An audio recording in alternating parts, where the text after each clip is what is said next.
Oh, alam namin ikaw yan. Ang kaliskis ng ahas sa pisngi mo. Ikaw lang ang batang may ganyan dito sa ating baryo. Ikaw pala ang batang may mga kamay na kobra. Kapitan! Hindi po ako masama! Kakampi niyo po ako! Hindi maaari ito. Tila nabot mo na ang lulok ng iyong kapangyarihan. Paano ito nangyari? At tapusin na kita, kamandag! Sisiguraduhin ko na ikaw naman na magmamakaawa sa akin ngayon! Ton! Magandang araw po sa inyong lahat. Ang kwentong inyong mapapakinggan ay tungkol sa batang si Greco na bugbog sa pangungutya dahil sa kaliskis ng ahas sa kanyang muka. Nang magsimulang sumalakay ang mga aswang sa kanilang baryo, ay ipinagkaloob sa kanya ni Lolo Agapito ang isang makapangyarihang kwintas na mula pa sa ama ni Greco na isang taong reptilian o kawangis ng mga ahas. At ang kwintas na yon ay hindi lang niya ginamit upang protektahan ang kanyang sarili, kundi ang lahat ng mga tao sa kanilang lugar. Magagawa nga bang tanggapin ng mga tao si Greco sa kabila ng kahindik-hindik niyang anyo? Magiging sapat nga ba ang pagiging tagapagtanggol niya upang makamit niya ang respeto at pagtanggap na matagal niya nang inaasam? Ngunit bago po ang lahat, mga idol, huwag po nating kalimutan mag-subscribe at i-hit ang notification bell sa aking YouTube channel na The Voice Addict at Apong Isaac para sa mas marami pang makapigil hiningang kwentong aswang at katatakutan mula sa mundo ng kababalaghan. Umpisahan na po natin ang kwento. Greco, bakit naman may bagas na yung mukha mo? Hindi ba tinutusan lang kita bumili ng toyo at suka para sa adobo? Paano po si Kaloy? Tinukso na naman po ako. Ang sabi niya may galis daw po ang mukha ko, nakakadiri daw po ako. Ayun, napikon po ako kaya sinuntok ko po sa nguso. Tapos pinagtulungan po ako ng mga kaibigan niya. Kung hindi naman po sila madami, malamang si Kaloy po ang uuwing bugbog sarado. Ay, tama na yan. Hindi ba sabi ko sa'yo, kapag may nanunukso sa'yo, lalo na si Kaloy, ay pasok sa isang tenga, tapos labas sa isa pa. Sila rin ang mapapagod, makikita mo. Lolo, palagi ko naman pong ginagawa yan eh. Pero hanggang ngayon po, hindi pa rin sila tumitigil sa panunukso dahil sa mukha ko. Parang habang hindi ko sila nilalabanan eh, mas lalo silang ginaganaan sa panunukso sa akin. Alam mo, Apo, mas maganda pa rin ang pinipili mong maging mapagkumbaba. Wala magandang maidudulot ang karahasan. Hindi yan sagot sa lahat ng problema. Opo, hayaan niyo po sa susunod. Iiwas na po ako sa kanila. Talagang hindi ko lang naman po napigilan ng lumaban sa kanila eh. Lo, ito na po pala yung toyo at suka na pinabibili niyo sa akin. O siya, sige. Magsagot ka na lamang muna ng mga takdang aralin mo. At ako naman babalik na sa pagluluto. Anong oras na, pero wala pa rin tayong lutong ulam. Nagtungo na si Lolo Agapito sa maliit nilang kusina ng bahay ni Greco, habang si Greco naman ay umupo at hinarap ang mga takdang aralin niya na kailangan niyang sagutan. Ngunit hindi niya magawang ituon ang atensyon niya roon. Umaalingaw-ngaw pa rin sa isip niya ang panlalait ni Kaloy sa kanya dahil sa tila kaliskis ng ahas sa kanyang kaliwang pisngi.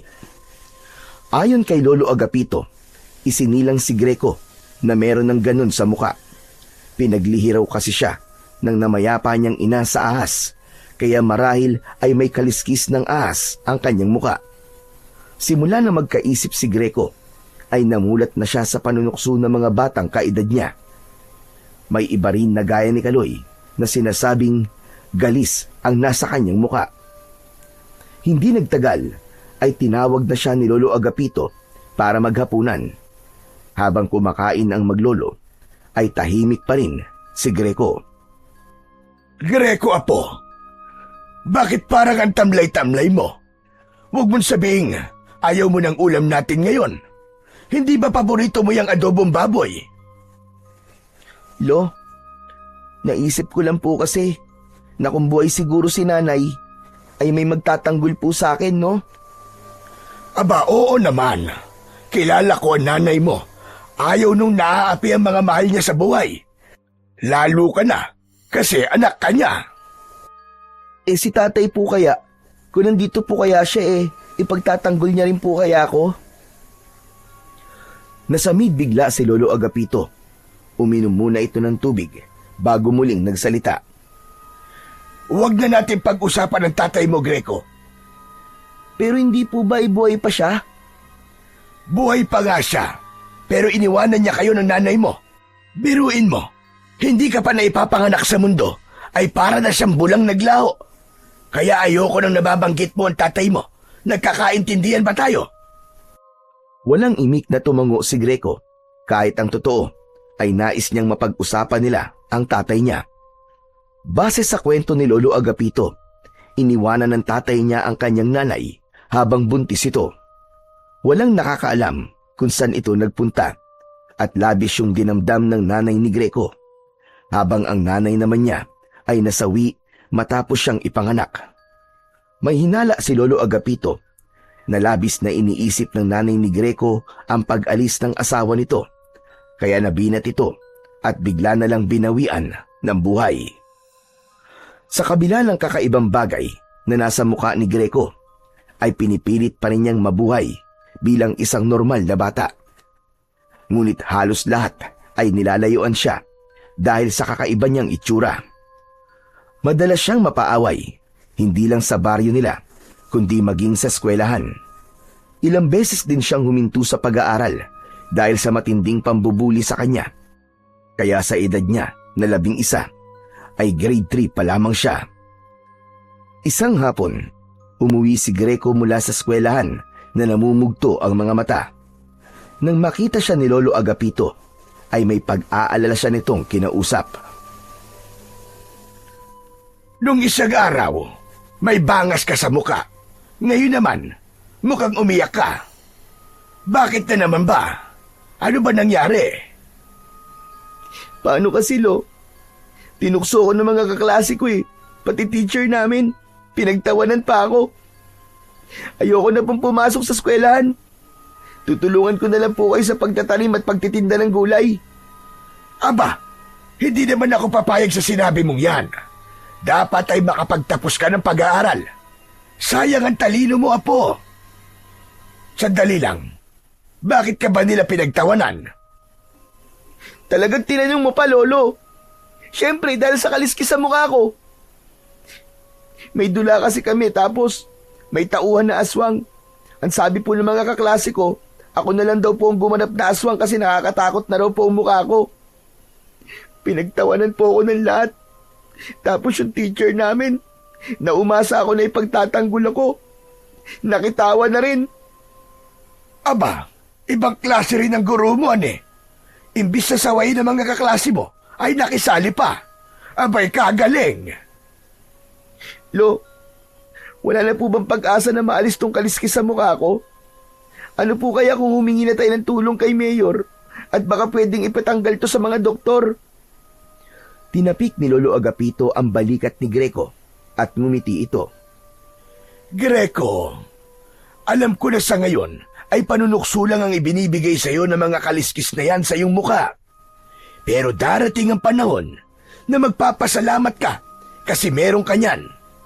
Isa pa, yan ang pagkakakilanlan mo. Aba, kapag may nagtanong na sino nga ba yung batang may kaliskis ang mukha, hindi ba't ikaw kagad ang maiisip nila? Kahit na po, Lo. Ayoko pa rin po nito. Gusto ko po maging normal na bata. Normal ka, Greco. Huwag mong iisiping hindi. Huwag mong hayaan ng ibang tao na magdikta sa iyo kung ano ang normal sa hindi. Tandaan mo ito, apo. Ano man ang kapansanan o itsura ng isang tao, basta't wala siyang ginagawang masama o hindi siya nananapak ng ibang tao, ay wala siyang dapat na ikahiya. Sige na, magpalit ka na ng damit mo at ng malaban na yung uniforme mo. Hindi na lang nakipagtalo si Greco kay Lolo Agapito. Kahit maganda ang sinabi ng matanda, ay hindi pa rin siya nito nakumbinsi na walang mali sa kanya, lalo na't alam niya na naiiba ang itsura niya sa ibang batang kagaya niya. Kaya nangako siya sa kanyang sarili na kapag may trabaho na siya, ay mag-iipon siya ng pera at ipatatanggal niya talaga sa mahuhusay na doktor ang kaliskis ng ahas sa kanyang muka. Makalipas ang ilang araw, kumalat sa baryo ni Greco ang pagkawala ng mga alagang hayop.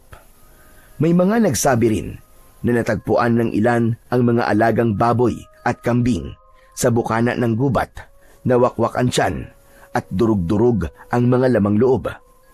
Kahit walang alagang hayop, ay nakaramdam pa rin ng pagkabahala si Greco at Lolo Agapito sa pangyayaring yon sa lugar nila. Nakakatakot na talaga ang nangyayari dito sa baryo natin na po. Wala namang ganito noon. Sino namang kaya ang salarin sa pagpatay at pagkawala ng mga alagang hayop? Kaya nga po nadaanan ko nga po kanina si Aling Tonya. Nagmumura kasi yung mga manok niya ay nakita niyang wala ng mga ulo paggising niya. Lo, hindi po kaya adik ang gumagawa nun? Pwede. Pero, pwede ring aswang. Aswang? Totoo po ba talaga ang mga aswang, Lo? Sa tagal ko po kasing nabubuhay, hindi pa po ako nakakakita ng aswang hanggang ngayon. Kung makapagsabi ka namang matagal ka nang nabubuhay, ay parang magkaedad lamang tayo. Pero apo, totoo. Totoo mga aswang. Ilang beses na ako nakakita nun. Alam mo ba, nung ipinagbubuntis ng lolo mo, ang nanay mo, ay inaswang siya. Mabuti na nga lang at matapang ako. Kinuha ko yung matalas na itak. Tapos hinarap ko yung aswang. Ayun, natakot sa akin. Kaya umalis na lang siya at hindi na bumalik kahit kailan. Naniniwala po ako sa aswang, Lo. Pero dun po sa kinuwento nyo na natakot po sa inyo yung aswang, medyo may duda po ako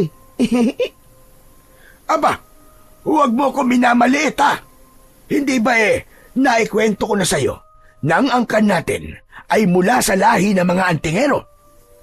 May ilang anting-anting akong namana sa lolo ko nun at karamihan ay ginagamit sa pakikipaglaban sa mga aswang. Talaga po? Inasan po yung mga anting-anting nyo, Lo? Wala na. Nawala ng lahat. Nung nagkaroon kasi ng malakas na bagyo dito sa ating baryo nun, ay nagiba tong bahay natin. Natabunan ng putik ang mga gamit natin, kasama na nga yung mga anting-anting. Hindi ka pa ipinapanganak nun, kaya hindi mo yun alam. Nagpatuloy ang kwentuhan ni Greco at Lolo Agapito tungkol sa mga aswang at anting-anting. Nakuha ng mga bagay na yon ang atensyon ni Greco sa dahilang hindi niya malaman. Isang gabi, magkatabing nakahiga sa papag sina Greco at Lolo Agapito. Kapansin-pansin na hindi mapakali si Lolo Agapito sa pagkakahiga. Minsan ay tatalikod dito ng higa, tapos bigla namang titihaya. Nang marinig ni Greco ang mahinang pagdaing ng lolo niya, ay hindi niya na napigilang magtanong. Lo, ano po ba nangyayari sa inyo? Ang likot-likot niyo po matulog Hindi po tuloy ako makatulog. Sumasakit kasi ang likod ko, Apo. Naghahanap ako ng magandang pwesto sa paghiga para mabawasan ang sakit. Dahil siguro to sa maghapong pagtatanim ko. Kasi naman kayo, Lolo Ang sabi ko po sa inyo, tutulungan ko kayo. Pero ayaw niyo naman po. At sige po, bibili na lang po muna ako ng gamot sa sakit ng katawan. Ang alam ko po bukas pa naman po ang tindahan ni Aling Berta Wag na. Kaya ko naman tuntisin. Matulog ka na at may pasok ka pa bukas sa eskwelahan. Hay naku, Lo. Sa tingin niyo po ba'y makakatulog po ako sa likot niyo? Sige na po, bibili na lang po ako ng gamot saglit. Hindi na nga nagpapigil pa si Greco kay Lolo Agapito. Tumayo siya at kumuha ng pera sa wallet ng lolo niya. Mag-isa siyang lumabas ng bahay nila at naglakad papunta sa tindahan ni na Aling Berta. Ngunit bago siya makarating sa tindahan, ay nakasalubong niya si Kaloy. Hindi niya sana ito papansinin, pero humarang ito sa daraanan niya. Mayabang siyang tinitignan ni Kaloy. Hoy! Bakit nasa labas ka pa ng ganitong oras, ha? Hindi mo ba alam na may aswang na gumagala? Aswang? Hindi pa nga sigurado kung aswang yung pumapatay sa mga hayop, di ba? Tsaka, bibili lang ako ng gamot ni Lolo. Tumabi ka nga dyan. Sa bagay, kung ako ang aswang, hindi rin kita bibiktimahin, no? Kasi, matatakot ako sa mukha mo. Hoy, Kaloy, kung ako rin ang aswang, hindi rin kita kakainin. Kasi paniguradong maasim ang dugo mo. Lasang panis. Parang amoy ng kilikili mo. Nagusot bigla ang mukha ni Kaloy sa sinabing yun ni Greco. Agad niyang nakita ang pag-angat ng kamao nito para suntukin siya. Bago pa man dumapo ang kamao ni Kaloy sa mukha niya, ay mabilis niya na yung nahawakan. Matalim ang mga matang tinitigan ni Greco si Kaloy. Magpasalamat ka dahil masunurin ako sa lolo ko. Sinabi niya na wag akong makikipag-away sa'yo. Alam mo bang kayang-kaya kitang bugbugin ngayon, Kaloy? Hindi ako natatakot sa'yo, no? May kaliskis ng asa mukha. Inaano ka ba ng kaliskis ko sa mukha, ha? Wala ka ba magawa sa buhay mo? Kaya pati ako, na nananahimik ay ginugulo mo? Siguro, hindi ka mahal ng mama mo, no? Ha, at least, meron akong mama. Eh ikaw, wala na. Tigok na. Hindi nagustuhan ni Greco ang sinabing ni Kaloy. Mariin niyang pinisil ang kamao nito at narinig niya ang pagtunog ng mga buto nito roon. Aray! Aray ko, tama na! Tama na, masakit! Marahas na binitiwan ni Greco ang kamay ni Kaloy. Umuwi ka na, Kaloy. Dahil kapag nagdilim ang paningin ko sa'yo, bubugbugin talaga kita dito. Tandaan mo, wala dito ang mga tropa mo ngayon. Kayang-kaya kitang balasahin. Umanda ka lang talaga sa akin bukas sa school. Aabangan kita sa gate. Matapos yun, ay nagmamadaling tumakbo palayo si Kaloy.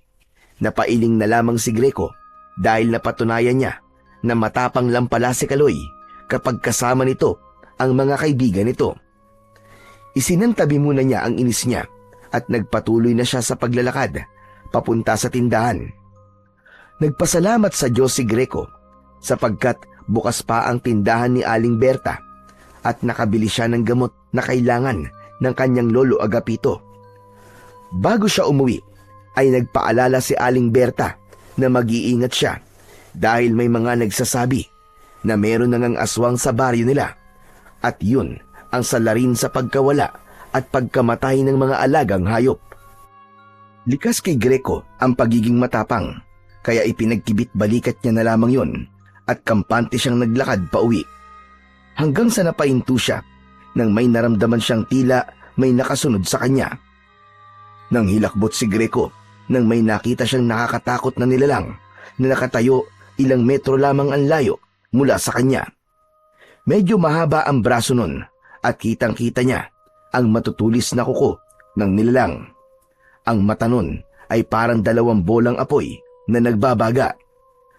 Hindi na nagdalawang isip si Greco. Mabilis siyang tumakbo pero hinabol siya ng nilalang. Dinig niya ang nakakatakot nitong pag-angil na maihahalin tulad sa isang mabangis na hayop. Nang malapit na siya sa kanilang bahay, ay doon na siya nagsimulang sumigaw.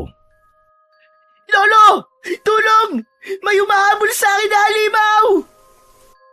Bago pa makapasok si Greco sa bahay, ay bigla siyang sinunggaban ng nilalang sa kanyang likod. Napasubsob siya sa lupa.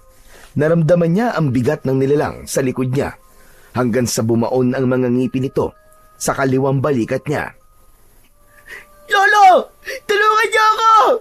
Pinapatay ako ng halimaw! Tulong! Bumukas ang pinto at lumabas si Lolo Agapito na may hawak na matalas na itak. Nanlaki ang mga mata nito nang makita ang nilalang na nasa likod ni Greco. Hindi ito nag-alinlangan na atakihin ang nilalang. Malakas nitong tinaga ang batok ng nilalang. Sumirit ang dugo nito at sumigaw ito na para itong kinakatay na baboy. Layuan mo ang apo ko! Papatay Papatayin talaga kitang hayop ka! Lumayas ka rito! Layas! Sunod-sunod na pinagmumura ni Lolo Agapito ang nilalang hanggang sa tuluyan itong umalis at nawala sa dilim. Tinulungan ni Lolo Agapito si Greco sa pagtayo. Nang makapasok sila sa bahay, ay mabilis na isinarado at kinandado ng matanda ang pinto, habang si Greco ay nakaupo habang habol ang paghinga. Agad na tinignan ni Lolo Agapito ang sugat sa balikat ni Greco. Kumuha ito ng panlinis at gamot para sa sugat. Lolo, ano po bang halimaw yun? Aswang yun, Apo. Isa yung aswang. Tama nga ang kumakalat na kwento na aswang ang dahilan sa pagkawala at pagpatay ng mga hayop dito sa ating lugar. Ngunit ang mas nakakatakot, pati yata tao ay binibiktima na niya. Mabuti na lamang at yan lamang ang nakuha mo, Apo. Hindi ko mapapatawad sa sarili ko kung napatay ka niya. Akala ko nga rin po kanina mamamatay na ako, Louie. Salamat po. Iniligtas niyo po ako. Mahigpit na niyakap ni Lolo Agapito si Greco. Ramdam niya ang labis na pag-aalala ng lolo niya sa kanya. Alam ni Greco na kung hindi agad nakalabas ang lolo niya, ay sigurado na sa oras na yon ay nasa kabilang buhay na siya. Kinabukasan, sa kabila ng sugat na natamo ni Greco mula sa aswang, ay pumasok pa rin siya sa eskwelahan dahil meron silang eksam.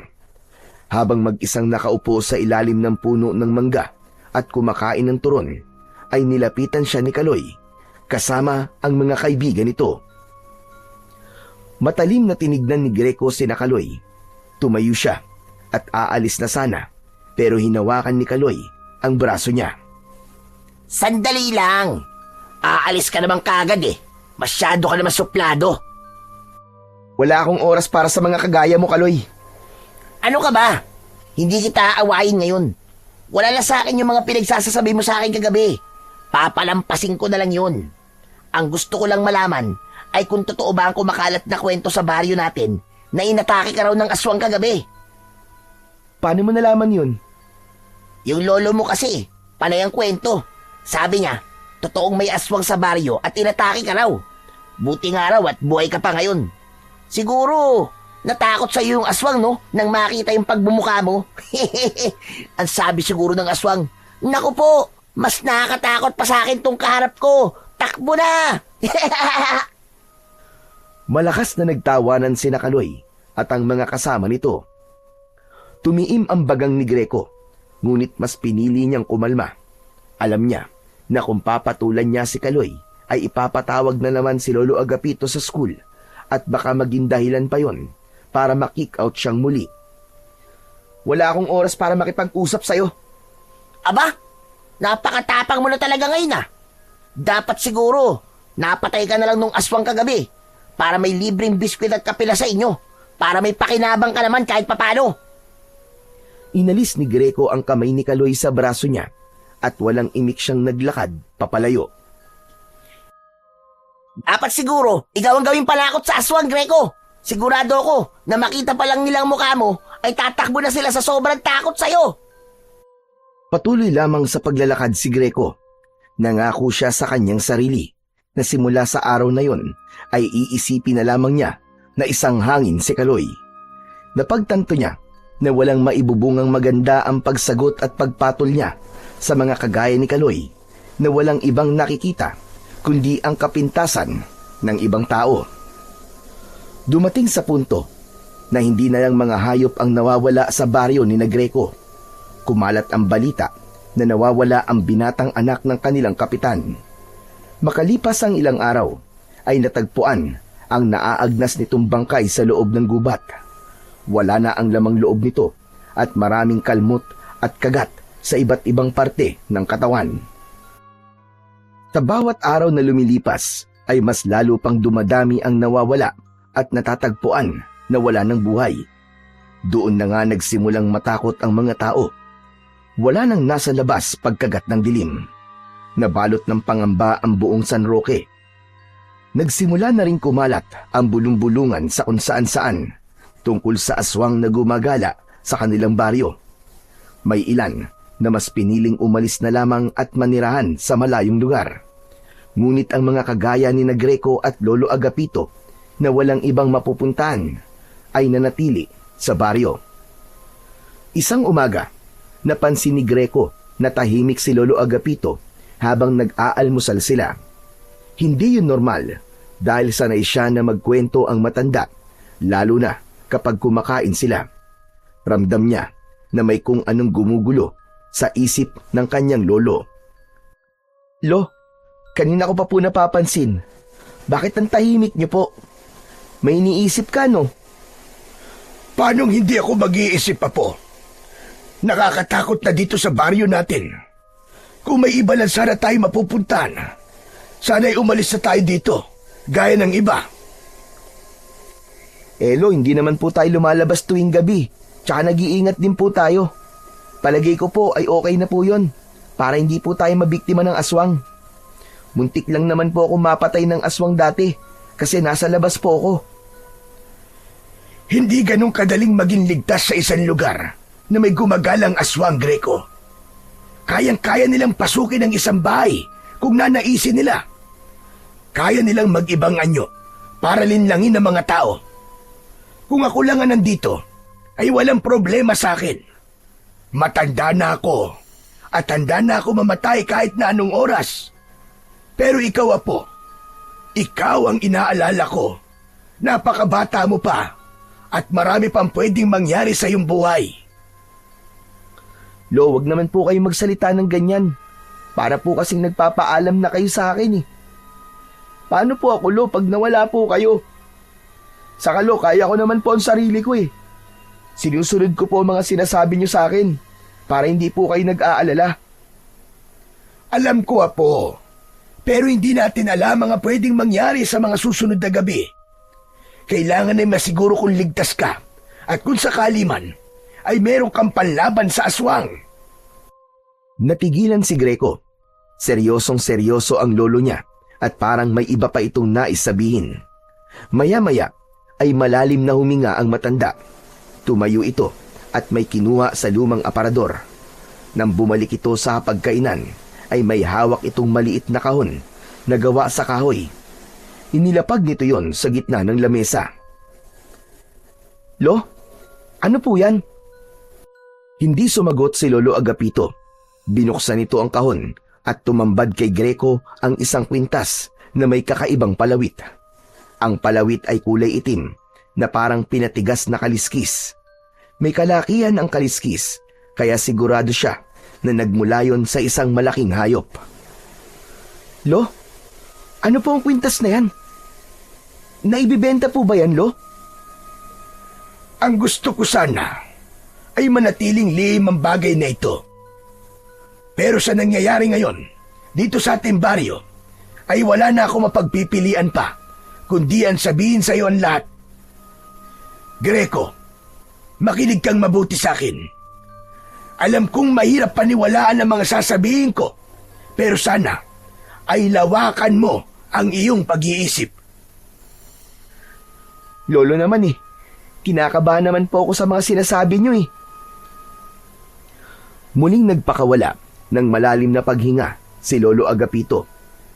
Bago muling nagsalita. Apo, alam ko ang dahilan kung bakit may kaliskis ng ahas ang mukha mo.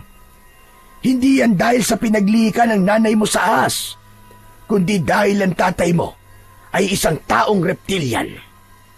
Ang taong reptilian ay isang nilalang na kalahating tao at reptilian. Nagkataon na ang tatay mo ay kalahating ahas. Lolo naman eh, saan comics niyo po ba binasa yung sinasabi niyo? Apo, nagsasabi ako sa iyo ng totoo. Hari ng mga taong reptilian ng iyong ama, na si Serpino. Sa kabila ng nakakatakot niyang anyo, ay mabuti ang puso niya. Ang nais niya ay ang kapayapaan sa pagitan ng mga tao at ng lahi nila. Ngunit dahil sa nakakatakot na itsura nila, ay iniisip ng mga tao na masama sila. Umibig ang nanay mo kay Serpino. Kaya ka nabuo. Yan ang dahilan kung bakit meron kang kaliskis ng ahas sa iyong muka. Mula yan sa dugo ng iyong ama. Umalis ang ama mo, hindi para takasan ang responsibilidad niya sa iyo. Ginawa niya yon dahil alam niya na hindi magiging normal ang buhay mo kapag kasama niyo siya ng iyong ina. Napatda si Greco. Hindi niya alam kung ano ang mararamdaman niya sa mga sinabi ni Lolo Agapito. Pakiramdam niya ay isang napakalakas na bomba ng katotohanan ang sumabog sa kanyang harapan. Kinuha ni Lolo Agapito ang kwintas sa kahon at ipinakita yon kay Greco. Ang kaliskis na ito ay mula sa tatay mo. Ito ay dinasalan niya at niritwalan upang maging mutya ng kaliskis ng Haring Cobra. Bago siya umalis, ay ibinigay niya to sa iyong ina. Ang sabi niya, ibigay ito sa iyo sa takdang panahon dahil ito ang magiging proteksyon mo laban sa kahit na anong panganib at kapahamakan. Ang totoo ay hindi ko alam kung anong nagagawa ng mutya na ito, pero may tiwala ako kay Sir Pino. Alam ko na kapag ginamit mo ito, ay mabibigyan ka nito ng proteksyon mula sa mga aswang. Kung ganun, Lo, buhay pa talaga ang tatay ko? Hindi ako sigurado, Apo. Pero sa tingin ko, ay buhay pa talaga siya. Wala rin akong ideya kung nasan siya ngayon. Lo, ang hirap pong paniwalaan ng mga sinasabi nyo. Isang taong reptilya ng tatay ko. Isang taong ahas. Tama ka, Apo. Naiintindihan kita kung hindi ka kagad maniniwala. Pero wala akong dahilan para hindi sabihin sa iyo ang buong katotohanan. Naisip ko rin na karapatan mong malaman kung ano talaga ang pinagmulan mo. Muling tumahimik si Greco. Pilit niyang prinoseso ang lahat ng sinabi ni Lolo Agapito. Nanlalamig ang buo niyang katawan at hindi niya lubos maisip na hindi buo ang pagiging tao niya dahil may nananalaytay na dugo ng taong reptilian sa kanyang ugat. Tanggapin mo ang mutya ng kaliskis ng Haring Cobra, Greco. Ito ay nakalaan talaga para sa iyo. Ito ang magiging proteksyon mo laban sa mga aswang. Isuot mo ito kapag handa ka na at kapag may nararamdaman kang panganib sa paligid. May pag-aalinlangan na kinuha ni Greco ang kwintas. Nang nasa palad niya na yon, ay may kakaibang init siyang naramdaman mula sa kaliskis. Tila may maliliit na bultahe na kumikiliti sa kanyang palad, kaya napagtanto niya na totoong merong kapangyarihan ang isang piraso ng kaliskis na yon. Matapos malaman ni Greco ang buong katotohanan sa kanyang pagkatao, ay hindi na natahimik ang utak niya. Tinanggap na niya na ang tatay niyang si Sir Pino ay isang taong reptilian, kaya nais niya sanang makita ito at makausap upang ito mismo ang magsabi sa kanya ng lahat. Ngunit alam niya na sa panahong yun ay imposible yung mangyari, lalo na't maging si Lolo Agapito ay hindi alam kung nasaan ito. Isang gabi, nakadungaw si Greco sa bintana habang hawak ang kwintas na may kaliskis ng kanyang ama. Mataman niya yung tinitignan. Ano kayang klaseng proteksyon na maibibigay mo sa akin? Habang nakatingin si Greco sa kwintas, ay tila may boses na paulit-ulit na bumubulong sa kanya na isuot niya ang kwintas. Hindi niya namalayan na kusa nang gumagalaw ang mga kamay niya. Isinuot niya sa kanyang leeg ang kwintas. Bigla siyang nakaramdam ng init na mabilis na kumalat sa kanyang buong katawan. Parang may biglang dumaloy na kuryente sa kanyang mga ugat at sumakit ang ulo niya dahil pumintig yun ng malakas. Nanginig siya sa takot habang unti-unting sumisikip ang hininga niya na parabang may nagbabagong malaki sa loob niya na hindi niya kayang kontrolin. Mabilis na lumapit si Greco sa salamin na nakasabit sa dingding. Pakiramdam niya ay huminto ang paghinga niya nang makita niya na hindi na normal ang kanyang mga mata. Ang bilog na itim sa kanyang mata ay naging dilaw at pahaba gaya ng isang ahas. Napaatras siya at agad niyang napansin ang kanyang kamay. Napasigaw siya sa gulat nang makitang nagbago ang itsura ng kanyang mga kamay at naging 2 ulo yun ng kobra. Gumalaw ang mga yon at lumalabas ang dila na parang may sariling buhay. Nang ibuka ng mga kobra ang bibig ng mga yon, ay nakita niya ang matutulis na pangil ng mga yon. Muling napasigaw si Greco sa labis na pagkabigla at takot. Lo! Lo, tulungan mo ako, Lo! Humahangos na pumasok sa bahay si Lolo Agapito. Ano ba nangyayari at sumisigaw ka? Naku, Diyos ko po! Mabagin langit! Ano nangyari sa'yo, Greco? Bakit may ganyan ang mga kamay mo? Maging si Lolo Agapito ay natakot sa itsura ni Greco. Kusang gumagalaw ang mga kobra niyang kamay na parabang yun ang may kontrol sa kanya. Hindi ko rin po alam, Lo. Isinuot ko lang naman po yung kwintas na binigay niyo sa akin eh. Tapos naging ganito na po ang itsura ko. Kapwa nataranta sina Greco at Lolo Agapito hanggang sa may narinig si Greco mula sa malayo na humihingi ng tulong. Kusang gumalaw ang katawan niya at bigla siyang tumalon sa bintana. Gwapo! Bumalik ka rito! Saan ka pupunta? Hindi ko po alam, Lo. Hindi ko po mapigilan ang mga paa ko. Tulungan niyo ako, Lo. Kahit anong pigil ni Greco sa pagakbang ng mga paa niya, ay hindi siya nagtagumpay. Tumakbo siya sa madilim na daan ng mabilis ang mga hakbang at halos hindi na dumidikit sa lupa ang kanyang mga paa. Hanggang sa makarating siya sa bukana ng gubat kung saan nakita niya ang isang lalaki na nakasubsob sa lupa. May sugat yon sa balikat habang may aswang na nakatayo sa paanan nito. Hindi nagdalawang isip si Greco. Itinaas niya ang kanyang mga kamay at agad na gumalaw ang 2 kobra na parang handang umatake. Mabilis siyang sumugod sa aswang at inundayan niya ng suntok ang aswang gamit ang kanang kamay at agad kinagat ng kobra ang braso ng halimaw. Napaatras ang aswang at umungol ito ng dahil sa labis na sakit. Umatake ang aswang kay Greco at tumalon ito papunta sa kanya. Subalit maagap siyang yumuko at binigwasan ng suntok ang tiyan nito. Ang kobra sa kanang kamay niya ay bumuga ng berdeng malagkit na likido at tumama yon sa muka ng aswang, direkta sa mata. Nagsisisigaw ang aswang habang mabilis na nilulusaw ng kamandag mula sa kobra ang muka nito. Gumapang ang likido pababa sa leeg nito hanggang sa umabot na sa tiyan.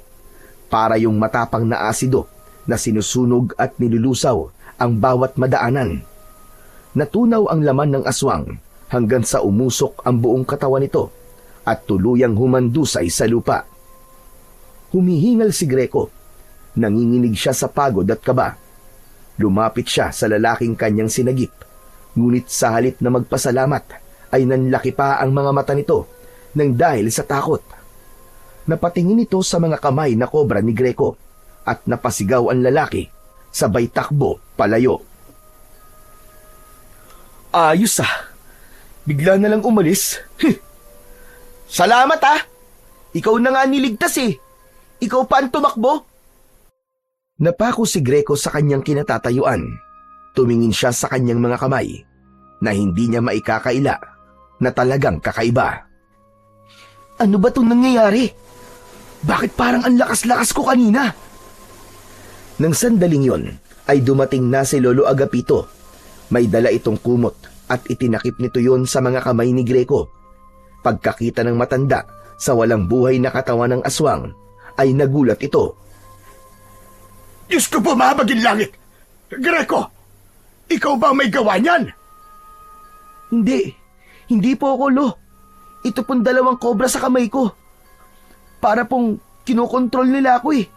Wala po akong nagawa. Ang mabuti pa ay sa bahay na tayo mag-usap. Mahirap na at baka may makakita pa sa'yo rito.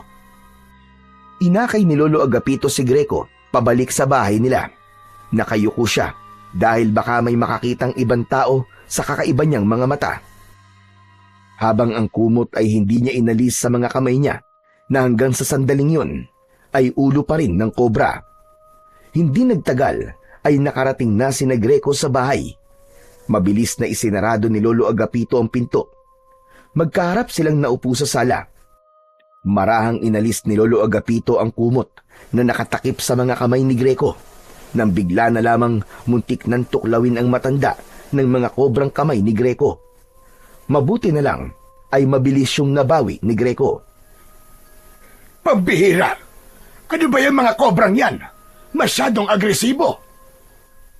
Hoy, kayong dalawa, huwag niyong sasaktan ng Lolo Agapito ko. Tila naintindihan ng dalawang kobra ang sinabi ni Greco at kumalma na ang mga yon. Maya-maya ay nababahalang tumingin si Greco sa kanyang lolo. Lo, ano pong gagawin natin? Ayoko pong ganito mga kamay ko. Hindi po ako makakapasok sa eskwelahan at di po ako makakalabas ng bahay. Lo, ano gagawin ko, Lo? Sandali at nag-iisip ako. Huwag kang mataranta. Ano wag mataranta, Lo? Sabihin niyo nga po sa akin. Kayo po ba kapag naging kobra ang mga kamay niyo, hindi po ba kayo matataranta? Matataranta natural. Pero hindi tayo makakapag-isip ng maayos kung di tayo kalmado. Pero hindi ba, at sabi mo kanina, ay naging ahas sa mga kamay mo nang isuot mo ang kwintas? Opo, tama po kayo. Kung ganon, sige, hubarin mo ang kwintas po. Paano ko nga po mauhubad, Lolo? Ayaw po sumunod sa akin ng dalawang kobra na to. Oh. Kayo na lang po magubad ng kwintas ko, Lo. Hindi ba ako tutuklawin ng mga yan? Baka mamaya bugahan din ako ng kamandag ng dalawang yan, gaya ng ginawa nila doon sa aswang, at bigla na lamang ako matunaw dito. Yun nga po, hindi ko rin po alam eh. Hindi ko nga po sila makontrol, di ba? Ay nako! Ano ba kasing klaseng kwintas ang ibinigay sa'yo ng tatay mo? Hindi ko naman nakalain na magiging ganyan ang itsura mo at ang mga kamay mo. Sige na, Lo, alisin niyo na po yung kwintas. Baka po tama kayo na kailangan ko pong alisin ang kwintas na to para bumalik po ako sa dati kong anyo. Tumayo na si Lolo Agapito at pilit nitong kinalma ang kanyang sarili. Nang aabutin na nito ang kwintas, ay sabay na lumingon ang dalawang kamay na kobra ni Greco na parabang aatake ang mga ito. Oo, nakita mo na. Parang tutuklawin nila ako, Apo. Diyos ko, ayoko pang mamatay. Hoy! Ano ba kayong dalawa, ha? Hindi ba't sinabi ko na sa inyo na huwag niyo sasaktan si Lolo Agapito? Kapag sinaktan niyo siya, ipapaputol ko kayo, sige! Umurong ang mga kobra na parabang natakot ang mga yon sa sinabi ni Greco. Muling sinubukan ni Lolo Agapito na hubarin kay Greco ang kwintas at nagtagumpay na nga ito sa pagkakataon na yon. Nang maalis sa katawan ni Greco ang kwintas, ay naramdaman niya na tila may humugot ng lakas at enerhiya sa kaloob-looban ng kanyang katawan. Naging mabilis ang pagbabalik niya sa dati. Unti-unting lumiit at bumalik sa normal ang kanyang mga kamay at nawala na ang mga ulo ng kobra sa kanyang kamao. Maging ang mga mata niya ay muling bumalik sa normal. Manghang-manghang pinagmasdan ni Greco ang mga kamay niya. Lo, tama nga po kayo.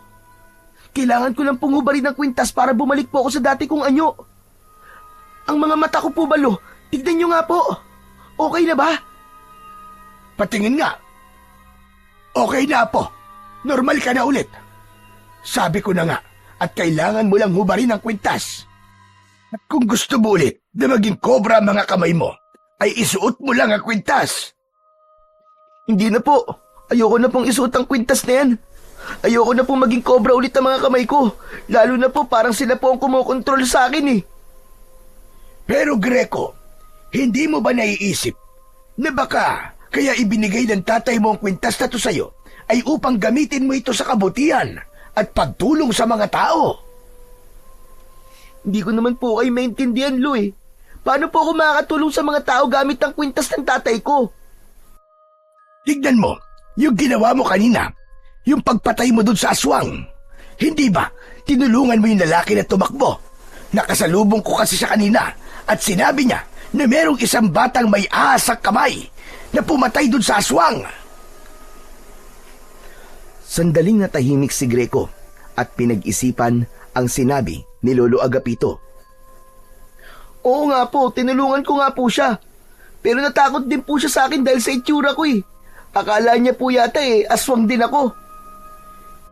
Ito na lang ang isipin mo, Apo. Dahil siguro nais ng tatay mo na makita ng mga tao na sa kabila ng nakakatakot na anyo ng mga taong reptilian ay kakampi sila ng mga tao. Hindi ba't nasabi ko na sa'yo na ang layunin ng iyong ama ay ang magkaroon ng kapayapaan sa pagitan ng mga tao at ng mga taong ahas? Ibinigay niya sa iyo ang kwintas upang gamitin mo ito sa pagtulong sa mga tao, upang makita ng mga tao na hindi kalaban ang inyong lahi. Ibig po bang sabihin ay makikipaglaban na po ako sa mga aswang mula ngayon? Kung kinakailangan ay oo, Greco. Hanggang sa makita ng mga tao, nakakampi ka at hindi kalaban. Pero siguro, Apo, gagawin mo yon na itatago mo ang totoo mong pagkatao at hindi mo ipapaalam na ikaw si Greco. Hindi ko po alam, Lo. Pero parang napakabigat naman po ng responsibilidad na yan para sa bata pong kagaya ko. Saka hindi ko po kayang kontrolin ng mga kamay ko kapag nagiging cobra sila. Nakita niyo naman po nangyari kanina. Hindi ko po napigilan ng pagtakbo ko. Kahit nga po yung pakikipaglaban ko sa aswang Hindi po ako ang gumawa nun, kundi yung dalawang cobra. Nasa katawan mo ang dalawang cobra, kaya ikaw ang dapat na kumontrol sa kanila. Matututunan mo rin sila kontrolin, Greco. Magtiwala ka lang. Kilala ko yung ama. Mabuti siya at hindi kanya ipapahamak. May dahilan kung bakit nais niyang gamitin mo ang mutya ng kaliskis ng Haring Cobra. Pag-isipan mo mabuti mga sinabi ko. Pinabot ni Lolo Agapito ang kwintas kay Greco. Sandali niya yung tinitigan bago niya yun kinuha. Tinapik siya sa balikat ni Lolo Agapito, saka ito pumasok sa kwarto. Nang maiwang mag-isa si Greco sa bahay, ay nahulog siya sa malalim na pag-iisip. Nagtatalo ang puso at isip niya kung dapat ba niyang gamitin ang kwintas sa pagtulong sa mga tao o itago na lang niya yun at magpatuloy sa normal niyang buhay. Kinabukasan, mabilis na kumalat sa buong baryo ang kwento tungkol sa batang may kamay na kobra na lumaban at pumatay sa isang aswang sa bukana ng gubat. Maging sa mga katabing baryo ay umabot na rin ang kwentong yun. Nahati ang opinyon ng mga taga-baryo. May mga naniniwala nakakampi ang batang yun at isa yung tagapagtanggol dahil ito lamang ang nagkaroon ng lakas ng loob na labanan ng aswang. Ngunit may ilan ding natakot at naniwalang panganib ang dala ng batang yon dahil sa itsura nito. Nakarating kina Greco at Lolo Agapito ang usap-usapan ng mga tao. Habang nakahiga sila sa papag ng gabing yun, ay napag-usapan nila ang bagay na yun. Lo, sa tingin ko po ay hindi ko na dapat gamitin ang kwintas. Narinig ko po kasi kanina sa tindahan po ni Aling Berta na sinasabi daw po ng mga tao na halimaw daw po ako. Baka raw po mas masahol pa ako sa aswang. Mabuti na lang po talaga at hindi ako nakilala ng lalaking niligtas ko. Kung hindi, baka palayasin na po ako ng mga tao dito sa atin. Pero may mga nagsasabi rin, nakakampi ka at tagapagtanggol. Marami sila, Greco. Sila ang pakinggan mo at huwag ang mga taong nagsasabi na kalaban ka. Ang hirap po kasi magdesisyon kung gagamitin ko pa po ba ang kwintas ng tatay ko. Kaya sana, wala nang aswang na umatake dito sa baryo natin. Sana, huli na po yung napatay ko. Sana nga, Apo. Sana nga. Pero, saka na natin pag-usapan ang bagay na yan. Inaantok na ako. Matulog na tayo. Tumalikod at tumagilid na si Lolo Agapito. Hindi nagtagal ay narinig ni Greco ang mahinang paghilik ng lolo niya. Habang siya ay hindi magawang makatulog dahil sa pag-iisip. Makalipas ang ilang sandali ay naisipan niya na maglakad-lakad muna sa labas. Tahimik siyang lumabas ng bahay habang nasa kamay niya ang kwintas.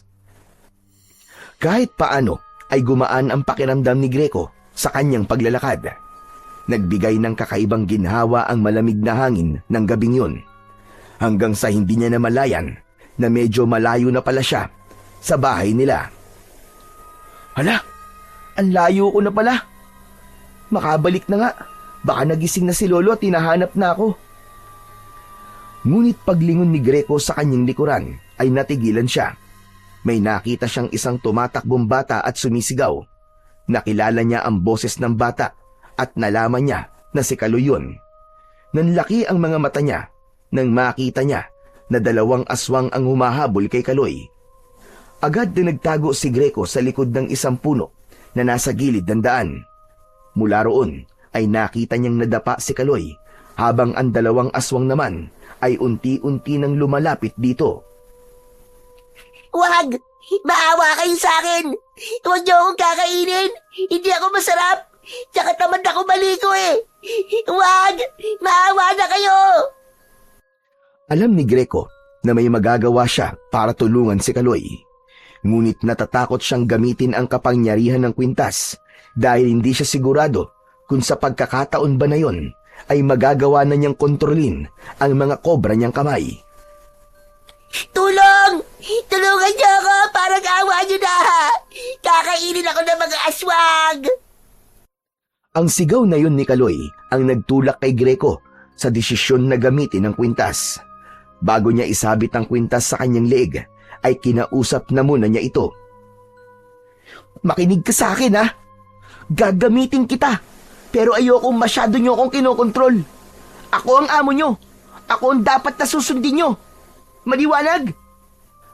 Kahit walang nakuwang sagot, ay isinuot na ni Greco ang kwintas. Mabilis na naramdaman niya ang paggapang ng kakaibang lakas sa buo niyang katawan. Habang ang mga kamay niya ay naging ulo na nga ng kobra. Malikot ang mga yon at gumagawa pa ng tunog. Makinig kayo mabuti. May kailangan kayong iligtas. Tulungan niyo ako. Isang malalim na paghinga ang pinakawalan ni Greco bago siya lumabas sa pinagtataguan. Malalaki ang hakbang na lumapit siya kay Kaloy at iniharang niya ang sarili niya sa 2 aswang. Ko po! Batang may ahas na kamay! Naloko na! May halimaw! Tumahimik ka nga. Ang ingay mo. Ikaw na nga nililigtas eh. Nang aasar ka pa. Hoy! At kayong 2 pangit na aswang. Ako ang harapin nyo. Tignan natin kung uubra kayo sa mga kamay ko. Itinaas ni Greco ang kanyang mga kamay na may ulo ng kobra. Gumalaw ang mga yon at tumingin sa 2 aswang na naglalaway. Umangil ang mga aswang at umatake ang isa kay Greco. Akmang sasakmalin siya nito pero inunahan na ito ng kobra sa kaliwang kamay niya. Kinagat nito ang leeg ng aswang. Agad naman siyang hinarap ng isa pang aswang. Sumugod ito ng mabilis at sinubukang kalmutin si Greco. Ngunit naunahan ito ng kobra na nasa kanang kamay niya. Mabilis itong gumalaw at binugahan nito ng kamandag ang aswang. Tumama yon sa mukha ng aswang. Napasigaw ang halimaw habang umaatras at pilit na inaalis ang kamandag na mabilis na lumusaw sa buong mukha nito. Nakawala ang isa pang aswang mula sa pagkakakagat ng kobra sa isang kamay ni Greco. Umatras ito at sinubukang kagatin si Greco. Sinalubong ito ng 2 kobra at tinuklaw ang magkabila ang balikat ng aswang. Saka nagbuga ng kamandag ang mga yon. Nanginig ang buong katawan ng aswang habang nilulusaw ng kamandag ang katawan nito. Bumagsak ito sa lupa, gaya ng isang aswang. Si Kaloy na kanina ay wala ng kapag-apag-asa, ay tulalang nakatingin lang kay Greco. Marahan itong tumayo at hindi inalis ang tingin sa kanya. Ligtas ka na. Umuwi ka na sa bahay niyo. Sa susunod, huwag ka nang gumagala ng gabi. Sandali! Parang kilala kita. Greco? Greco, ikaw ba yan? Nanlamig si Greco. Hindi niya inasahan na sa kabila ng pagbabago sa itsura niya at mga kamay niya ay tila nakilala pa rin siya ni Kaloy. Agad niyang iniwas ang mukha niya rito. Hindi. Hindi Greco ang pangalan ko. At hindi ko kilala ang Greco na sinasabi mo. Hindi ko siya kilala. Hindi ako pwede magkamali, no? Yang kaliskis sa pisngi mo, ganyan din ang kaliskis ni Greco sa mukha niya. Ikaw nga si Greco. Pero, paano ka nagkaroon ng mga kamay na kobra? Bakit ba ang kulit mo? Hindi nga sabi ako si Greco eh. Sa pagtaas ng boses ni Greco, ay naalerto rin ang dalawang kobra at takmang aatakihin ng mga ito si Kaloy. Nanlaki naman ng mga mata ni Kaloy dahil halos 1 pulgada na lamang ang layo ng ulo ng dalawang kobra sa mukha nito. Tumigil kayo! Huwag niyo siyang sasaktan! Hindi na hinintay pa ni Greco na makapagsalita si Kaloy. Tinalikuran niya na ito at malalaki ang mga hakbang siyang lumayo. Maya-maya pa ay tumakbo na siya. Delikado to. Nakilala ako ni Kaloy. Sigurado kong ipagkakalat niya na ako ang batang may kamay na kobra. Labis na natakot si Greco sa mga susunod na mangyayari. Alam niya na kahit may ilan na naniniwalang mabuti siya, ay mas mananaig pa rin ang mga iniisip na kalaban siya. At ayaw niyang madamay ang kanyang lolo Agapito sa pwedeng gawin ng mga tao sa kanya. Kaya isang bagay lang ang naisip niyang gawin. At yun ay ang lisanin na ang kanilang baryo. Pagdating ni Greco sa bahay nila, ay nagawa na niyang hubarin ng kwintas gamit ang bibig ng isang kobra. Naramdaman niya na sa pagkakataong yun, ay unti-unti niya nang nagagawang kontrolin ang dalawang kobra sa kanyang kamao. Nang bumalik siya sa normal niyang anyo, ay dumiretso siya sa kwarto at ginising niya ang kanyang lolo Agapito. Agad na nagising ang matanda at may pagtataka na tumingin ito kay Greco. Aba, Apo, bakit pawis na pawis ka at parang pagod na pagod ka? Ano bang ginawa mo? Lo, kailangan ko na pong umalis dito sa baryo natin. Kailangan ko po magpakalayo-layo. Mag-i-empake na po ako ng mga gamit ko. Mabilis na kinuha ni Greco ang bag niya na ginagamit niya sa eskwelahan. Inalis niya ang mga laman nun at isa-isa niyang kinuha ang mga damit niya na nakalagay sa kahon. Isinilid niya ang mga damit niya sa kanyang bag. Naguguluhan naman na lumapit si Lolo Agapito at pinigilan ang mga kamay ni Greco. Sandali nga! Ano ba nangyayari, Greco? Bakit aalis ka? Lo, may nakalaban po akong 2 aswang kanina. Napatay ko po sila. Habang tulog po kasi kayo, lumabas po muna ako eh. Tapos, nakita ko po si Kaloy na hinahabol ng mga aswang kaya tinulungan ko po siya. Pero lo, masama. Nakilala po ako ni Kaloy eh. Kahit tumanggi ako na hindi ako si Greco, ay parang sigurado po siya na ako ang batang may mga kamay na kobra. Anak ng kaliskis naman, oo. Bakit sa dami ng pwede makakilala sa'yo, ay ang Kaloy pa na yun? Kaya nga po kailangan ko na pong umalis dito sa baryo natin. Lo, kilala ko po si Kaloy. Sigurado po ako na ipagkakalat niya ang nalaman niya. Baka pagtulungan po ako ng mga tao na palayasin dito. Kaya, bago po nila gawin yun, ay ako na lang po ang aalis. Ipagpapatuloy na sana ni Greco ang paglalagay ng mga damit niya sa bag, pero muling hinawakan ni Lolo Agapito ang mga kamay niya. Mas mahigpit sa pagkakataon na yon. Greco, tumigil ka sa ginagawa mo. Hindi mo kailangang umalis. Lo, aalis na lang po ako. Baka patayin po ako ng mga tao dito sa atin eh. At saka, baka idamay ka po nila. Ayoko mapahamak po kayo ng dahil sa akin. Hindi ako mapapahamak. Huwag kang mag-isip ng negatibo. Hintayin muna natin ang mga mangyayari. At kung sakali mang hindi maganda ang pagtanggap ng mga tao sa kung sino ka, ay ako ang bahalang makipag-usap sa kanila. Hindi kita pababayaan. Dahil apo kita at mahal na mahal kita, Apo. Napaluwa si Greco sa sinabing yun ni Lolo Agapito. Naramdaman ng lolo niya ang takot niya, kaya niyakap siya nito at hinaplos ang likod niya. Lo, natatakot po ako eh. Nung wala pa sa akin ng kwintas, ay matindi na po ang panghuhusgang natatanggap ko mula sa mga taga rito sa atin. Eh ano pa po kaya? Kapag nalaman nila na isa akong halimaw. Hindi ka halimaw, Apo. Walang halimaw na may mabuting puso. 2 tao nang naililigtas mo. Siguro naman ay sapat na yon para isipin ng mga tao na hindi ka masama. Isa pa, tandaan mo ang layunin ng iyong ama. Kailangan magkaroon ng kapayapaan sa pagitan ng mga tao at sa mga taong reptilian na gaya mo. Alam kong ikaw ang susi para mangyari yun, Apo.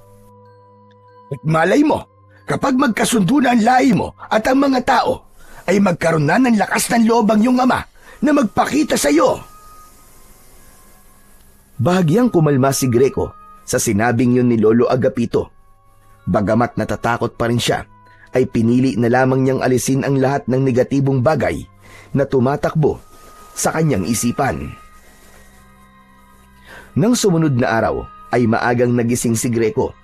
Tahimik siyang nakaupo sa may bintana ng kanilang kubo habang pinagmamasdan ang mga tao sa labas.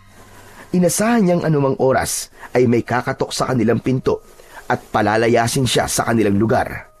Malakas ang pakiramdam niya na sa oras na yon ay nagawa ng ipagkalat ni Kaloy ang nalaman nito tungkol sa kanya.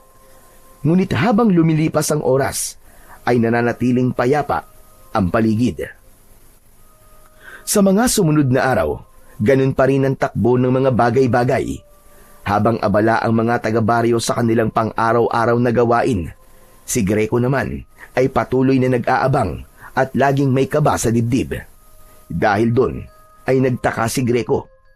Isang umaga, habang abala si Lolo Agapito sa pagsisibak ng kahoy sa likod ng bahay, ay nilapitan niya ito at kinausap. Lo, nagtataka lang po ako.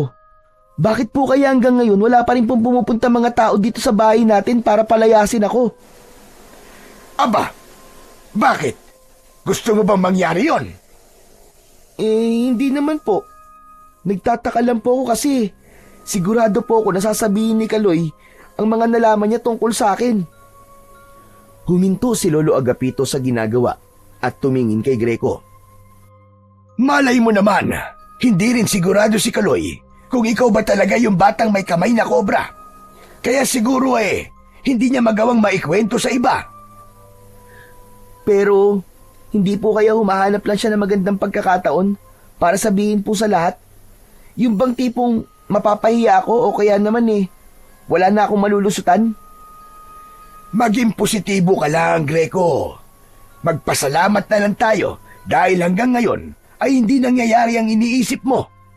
Alam mo, mas maganda kung alisin mo muna ang pangamba mo. Baka mamaya mapabayaan mo na ang pag-aaral mo ng dahil dyan. Kaya nga po Siguro po tama po kayo, Lolo. Mapapraning lang po ako sa kakaisip. Saka ko na lang po poproblemahin ang problemang yan kapag nandyan na. Yan! Ganyan nga! Isa pa, hindi kita pababayaan, Greco. Kung sakaling subukan ng mga tao na palayasin ka, natural, sasama ako sa iyo. At kung saktan ka naman nila, ay lalabanan ko sila. Humantalan talaga sila sa akin. Napuno ng kasiyahan ang puso ni Greco. Napagtanto niya na napakapalad niya dahil may lolo siyang kagaya ni Lolo Agapito na sa kabila ng pagkakaroon niya ng dugo ng taong reptilian ay hindi siya nakaramdam ng panghuhusga mula rito.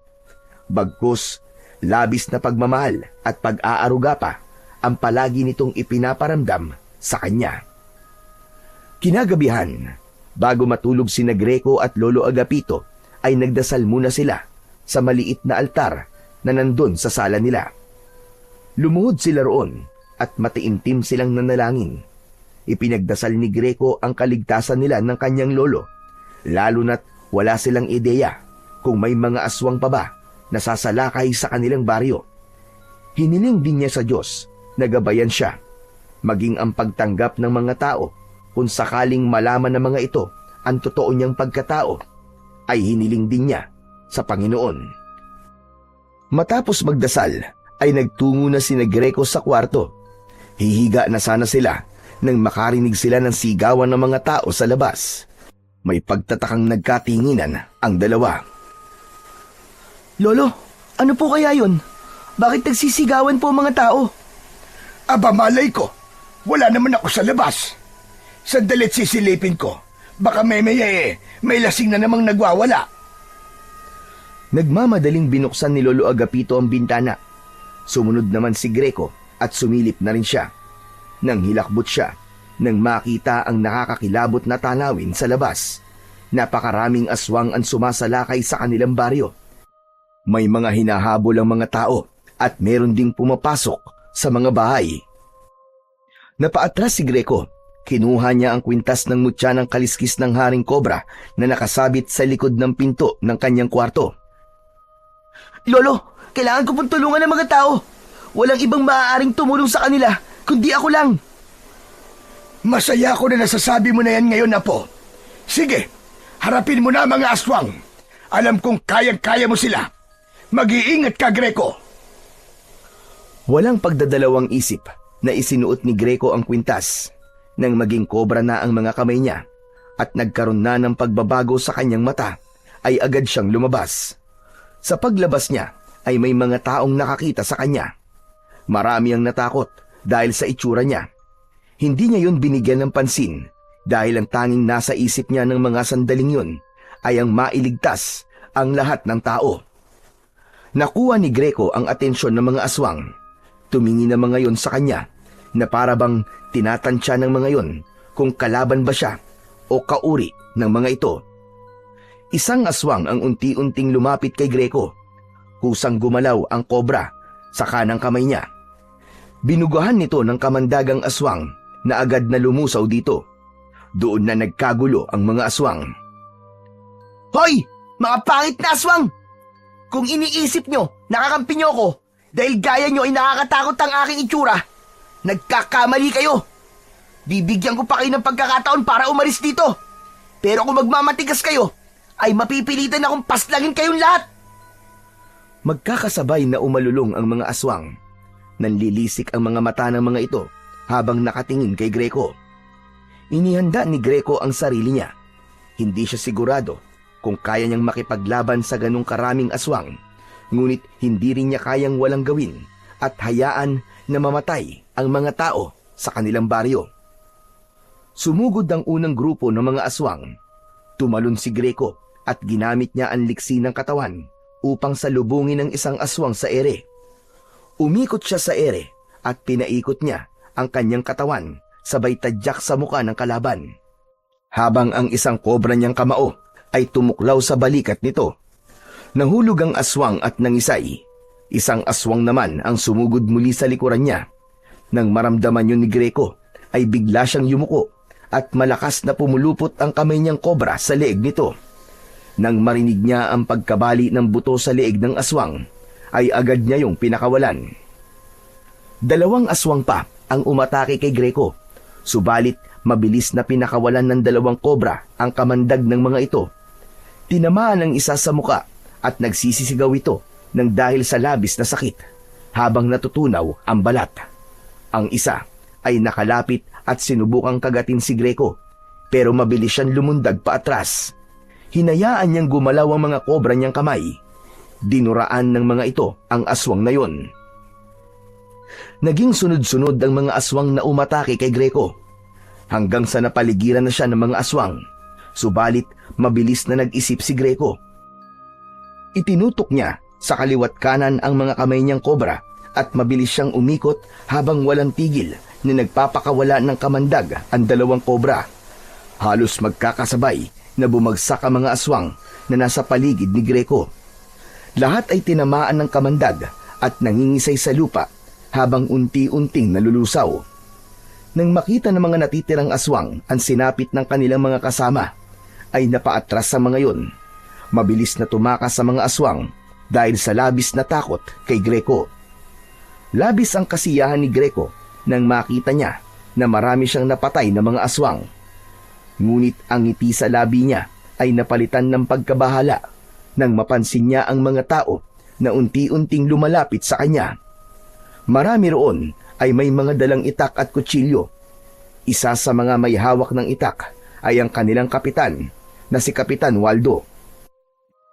Greco, alam namin ikaw yan. Ang kaliskis ng ahas sa pisngi mo. Ikaw lang ang batang may ganyan dito sa ating baryo. Ikaw pala ang batang may mga kamay na kobra. Kapitan, hindi po ako masama.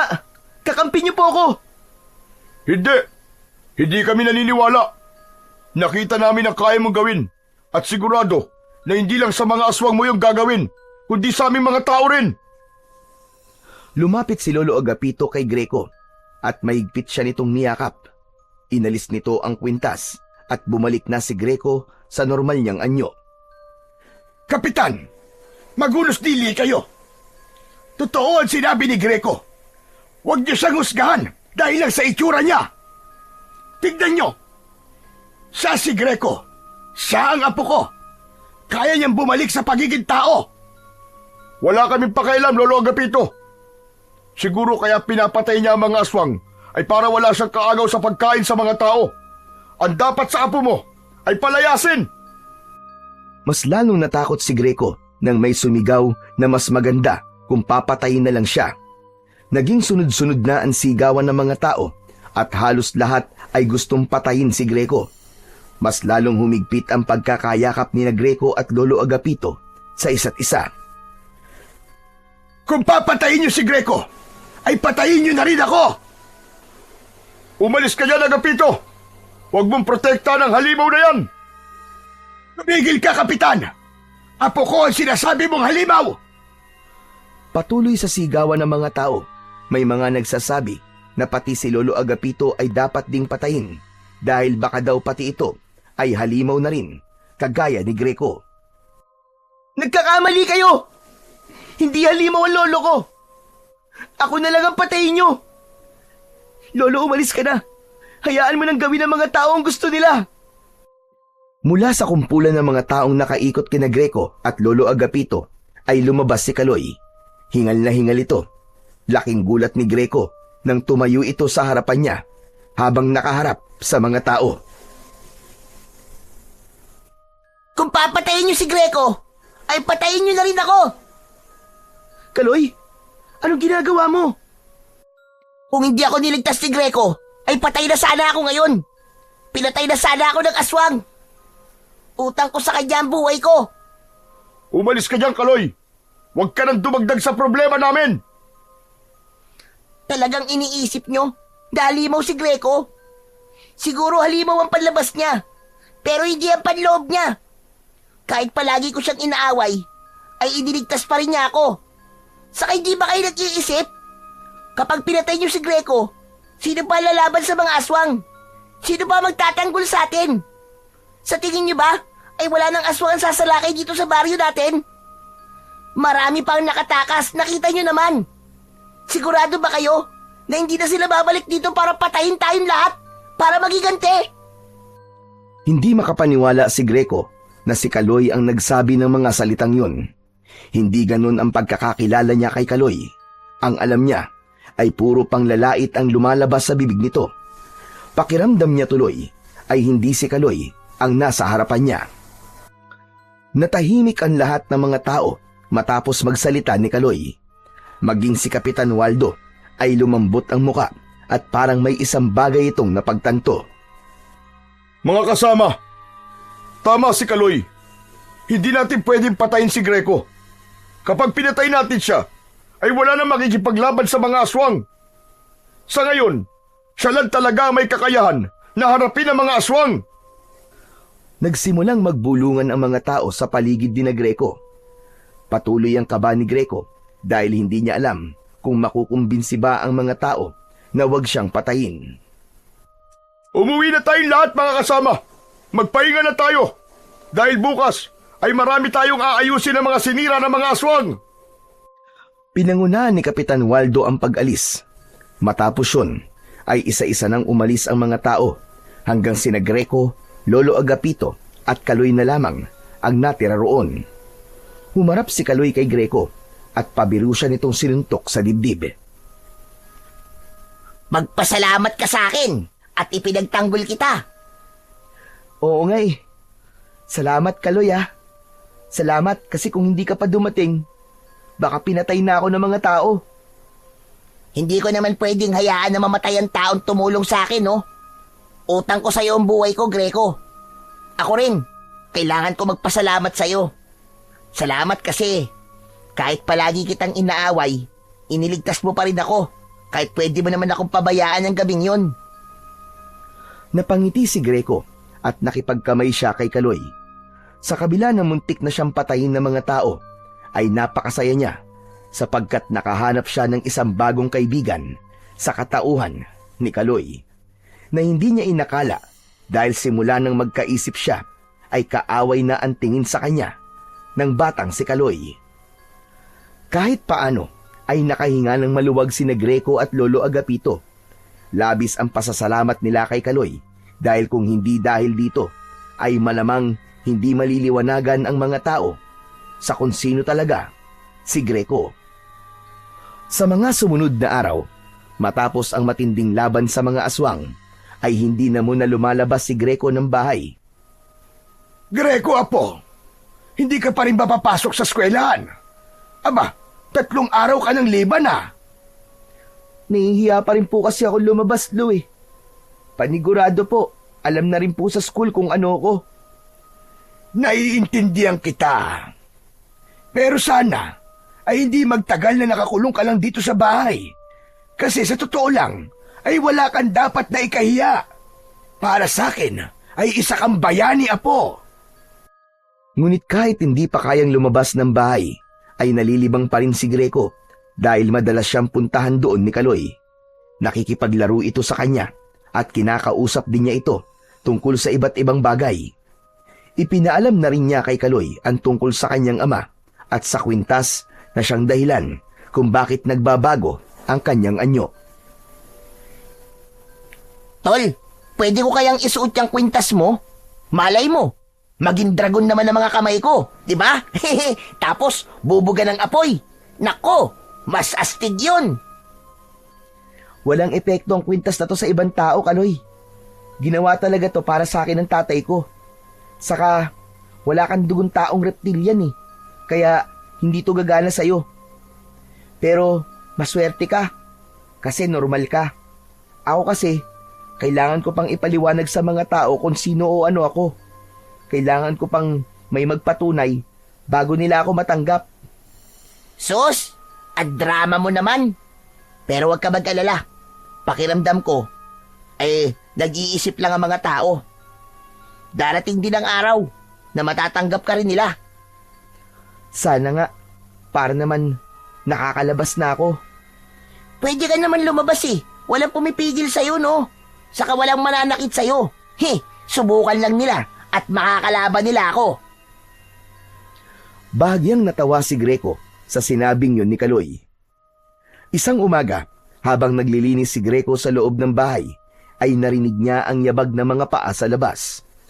Pumasok si Lolo Agapito at hinila nito si Greco sa labas. Doon ay sumalubong sa kanila ang mga tao sa baryo. Isa-isang lumapit ang mga yon kay Greco upang humingi ng paumanhin. May ilan din na nagpasalamat sa kabayanihan niya. Dahil doon ay hindi na napigilan ni Greco ang mapaluha dahil sa labis na kasiyahan. Nakaramdam siya ng paggaan sa dibdib dahil nakita niyang tanggap na siya ng mga tao sa kanilang baryo. Isang gabi, mahimbing na natutulog si Greco sa tabi ni Lolo Agapito. Tahimik ang paligid at walang senyales na may sasalakay na mga aswang. Simula ng malaking laban ni Greco sa mga aswang, ay tila natakot nang bumalik sa baryo nila ang mga yon dahil sa kanya. Ngunit sa gitna ng pagtulog ni Greco, ay bigla siyang napabalikwas ng gising. Habol niya ang paghinga na parabang pagod na pagod siya.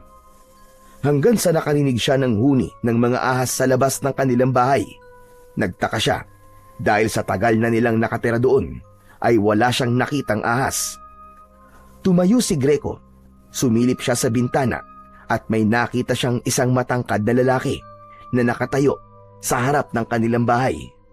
Madilim, kaya hindi niya gaanong makita ang mukha ng lalaki. Habang nakatingin siya sa lalaki, ay may puwersa na nagtutulak sa kanya na lumabas. Dahil sa kagustuhan na malaman kung sino ang lalaking nasa labas, ay nagdesisyon si Greco na lumabas na ng bahay. Marahan siyang naglakad palapit sa lalaki at habang palapit siya ng palapit rito, ay nakita niya ang mga mata nito na parang ahas. May kaliskis din ito ng ahas sa braso at leeg. Kapansin-pansin din ang buntot nito na nakasayad sa lupa na alam niyang sa ahas din. Biglang kumabog ng malakas ang puso ni Greco. Ang unang pumasok sa isip niya ay baka yun ang kanyang ama na si Serpino. Mabuti naman at lumabas ka, Greco. Alam mo bang matagal na kitang hinahanap? Narinig ko na may isang batang may mga kamay na kobra ang nakikipaglaban sa baryo na ito. At alam ko na ikaw na kagad yun. Teka, kayo po ba ang tatay ko? Hindi ako ang iyong ama. Si Serpino ay kapatid ko. Mas matanda siya sa akin. Ang pangalan ko ay Kamandag. At tulad ng iyong nakikita, ako ay isang reptilian na katulad mo. Kung ganun, tiyuhin ko po pala kayo. Akala ko po kasi kayo na po ang tatay ko eh. Walang naramdamang takot si Greco kay Kamandag, lalo na't nalaman niya na kapatid ito ng kanyang ama. Tiyo, alam niyo po ba kung nasan po ang tatay ko? Walang nakakaalam kung nasan si Serpino. Matagal ng panahon simula nang bigla na lang siyang naglaho. Kaya bilang kapatid niya, ay ako na ang pumalit bilang bagong hari ng maharlikang lipi ng mga reptilian. At may mahalaga akong sasabihin sa'yo. Kaya kita hinahanap. Ano pong sasabihin niyo sa akin? Humakbang si Kamandag at inilapat nito ang magaspang nitong kamay sa balikat ni Greco. Kailangan kita, Greco. Kailangan kong kapangyarihan ng mutya ng kaliskis ng Haring Cobra. Alam ko na ikaw lang ang maaaring gumamit ng mutyang yon dahil ginawain ni Serpino para sa'yo. Gusto ko na magkaisa tayo sa iisang layunin. Nagliwanag ang mukha ni Greco sa kanyang narinig mula sa kanyang tiyuhin. Iisang layunin? Ang ibig niyo po bang sabihin ay tutulungan niyo akong labanan ng mga aswang? Kung ganun, mas lalakas po ang pwersa natin laban sa kanila. Tiyo Kamandag, sigurado ako na mas lalo silang matatakot na sumalakay sa baryo namin. Yan ba ang layunin na iniisip mo? Yan ba ang itinanim ng taong nagpalaki sa'yo? Greco, hindi mo naiintindihan. Tayong mga reptilian ay kalaban ng mga tao. Matagal ng panahon na itinuring nila tayong mga halimaw. Marami na silang pinatay sa mga kalahi natin. At silang dahilan kung bakit kakaunti na lamang ang mga kagaya natin dito sa mundo. Teka, ibig niyo po bang sabihin? Gusto niyo po na tulungan ko po kayo na pumatay ng mga tao? Ganun na nga. Sisimulan natin dito sa baryong ito. At kapag napatay na natin ang lahat ng mga tao rito, ay dito tayo magtatayo ng ating bagong kaharian. Mula rito, ay papalaganapin natin ang ating pananakop. At ikaw, Greco, bilang aking pamangkin, ay siyang magiging kanang kamay ko. Kapag nagtagal, ay hindi imposibleng ikaw ang susunod na magiging hari ng ating lipi ng maharlikang lahi ng reptilian. Bahagyang napaatras si Greco sa mga sinabi ni Kamandag. Pero, ang sabi sa akin ni Lolo Agapito ko, ang gusto ng tatay ko ay magkasundo-sundo ang mga tao at ang mga taong reptilian. Kaya niya ibinigay sa akin ng kwintas ay upang ipakita sa mga tao na kahit nakakatakot ang aking itsura, kapag suot ko ang kwintas ay kakampi nila ako. Nilinlang ka lamang ng iyong lolo. Hindi yun ang layunin ng iyong ama. Maniwala ka sa akin dahil ako ang kadugo mo.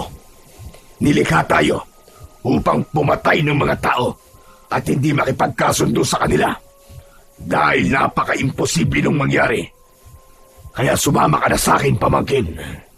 Simulan natin ang pananakop sa baryong ito. Hindi!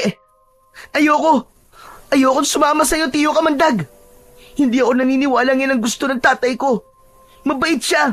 Yun ang sabi ni Lolo sa akin. Nanlaki ang mga mata ni Kamandag. Tila hindi nito inasahan ang sagot na yon mula kay Greco. Mukhang talagang nalaso na ng lolo mo ang utak mo. Maniwala ka sa akin, Greco. Kalaban natin ang mga tao. Darating ang araw, nahalimaw na naman ang magiging tingin nila sa'yo. At sila mismo ang papatay sa'yo. Kung sasakupin mo ang aming baryo at papatayin mo ang mga tao rito, ay handa akong kalimutan na kadugo kita. Lalabanan kita. Baka nakakalimutan mo na may dugo rin akong tao.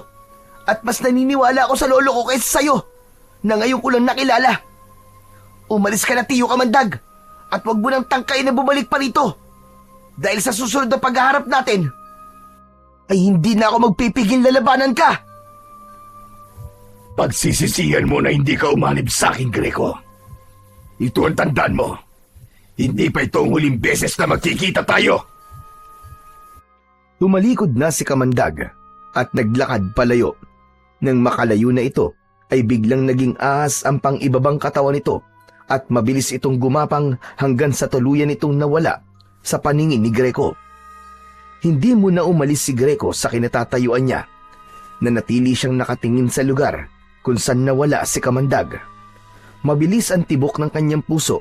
Sa kabila ng tapang na ipinakita niya kanina kay Kamandag, ay hindi niya kayang itanggi sa sarili ang takot na unti-unting bumabangon sa kanyang dibdib. Malakas ang pakiramdam niya na hindi pa rin tapos ang kaguluhan sa kanilang baryo dahil sa pagdating ni Kamandag doon ay tila isang panibagong dilubyo ang kailangan nilang harapin. Kinabukasan ng umaga, habang nag-aalmusal, ay agad na ikinuwento ni Greco kay Lolo Agapito ang tungkol kay Kamandag. Lahat ng napag-usapan nila ay ipinaalam niya sa kanyang lolo. Mabuti na lang at hindi ka naniwala sa mga sinabi ng Kamandag na yon. Hindi totoo na gusto ni Sir Pino na patayin ang mga tao.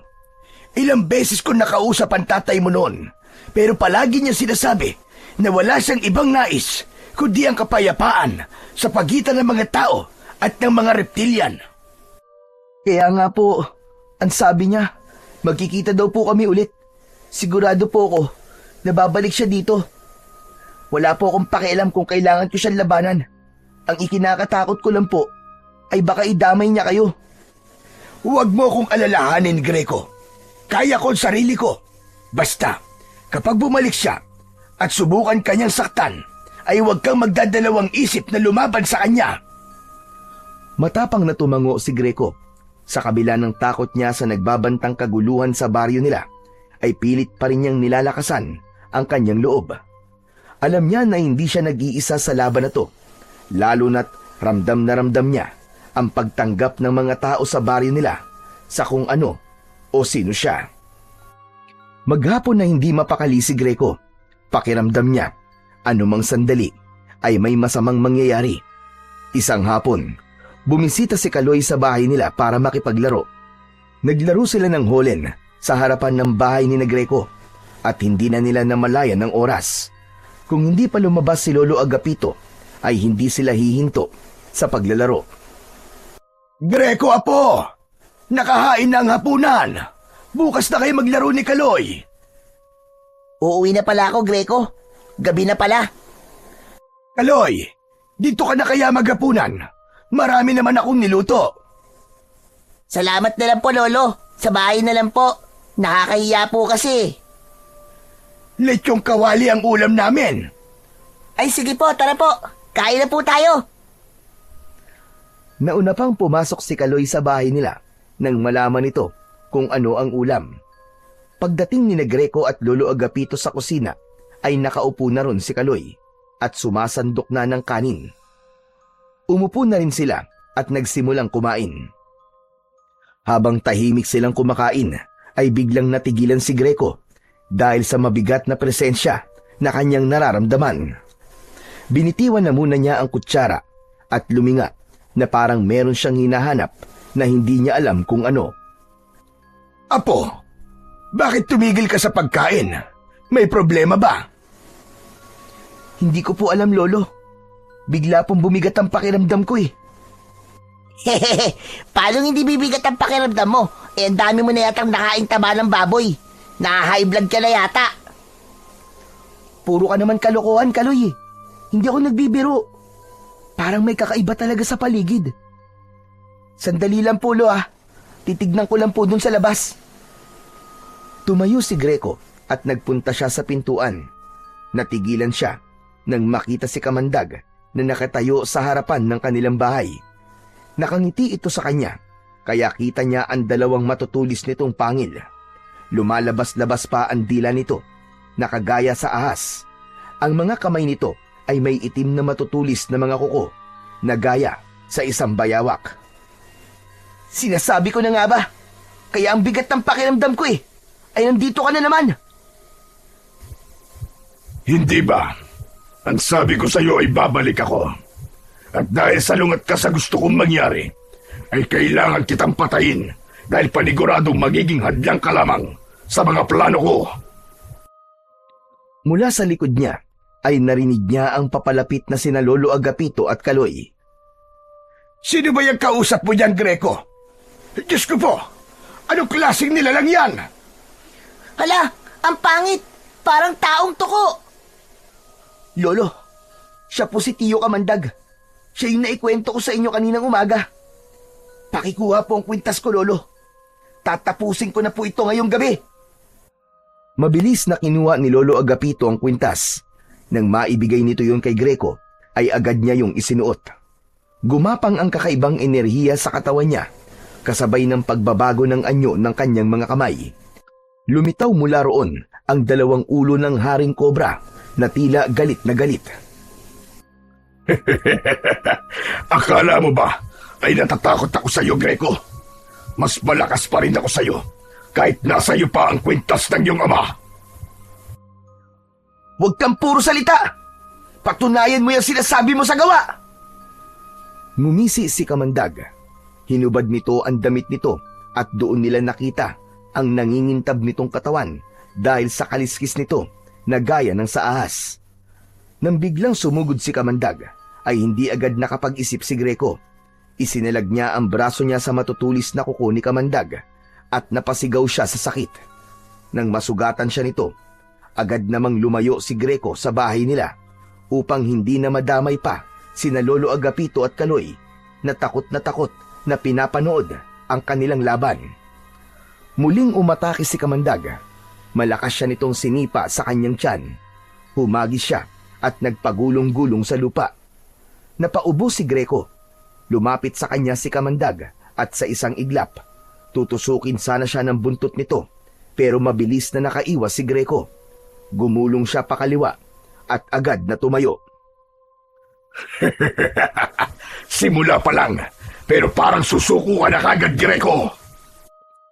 Anong susukod sinasabi mo? Nagsisimula pa lang mag-init ang katawan ko. Kaya huwag kang maging kampante, Kamandag! Si Greco naman ang umatake. Tumakbo siya papunta kay Kamandag at nang bubugahan na nito ng Kamandag ng kamay niyang kobra ay mabilis na nahawakan ni Kamandag ang ulo ng ahas ni Greco. Hinila nito yon, sabay balibag kay Greco sa lupa. Tama na yan! Huwag mong papatayin ang apo ko! Huwag kang makialam dito, tanda. Matapos kong patayin ang apo mo, ay ikaw naman ang isusunod ko. Pati na yung batang katabi mo. Hala, bakit pati ako nadamay? Wala akong kinalaman dyan. Pilit na tumayo si Greco kahit masakit ang kanyang buong katawan. Labis ang pagkadismaya niya sa sarili dahil pakiramdam niya ay wala siyang laban kay Kamandag. Sa muling pagtama ng mata ni Kamandag sa kanya, ay ngumisi ito na parabang minamaliit siya. Alam ko na hanggang ngayon ay hinahanap mo pa rin ang tatay mo, Greco. Kung ako sa'yo, huwag mo na siyang hanapin. Dahil ako mismo magdadala sa'yo kung nasan siya sa oras na mapaslang na kita. Anong pinagsasasabi mo? Matagal ko na siyang pinatay. Patay na si Serpino. Pinatay ko siya, lihid sa kaalaman ng mga kalahi naming mga reptilian. Para ako na maging hari. Patay na ang tatay mo. Sayang nga lang, hindi mo nakita kung paano siya magmakaawa sa akin na huwag ko siyang paslangin dahil gusto ko pa niyang balikan.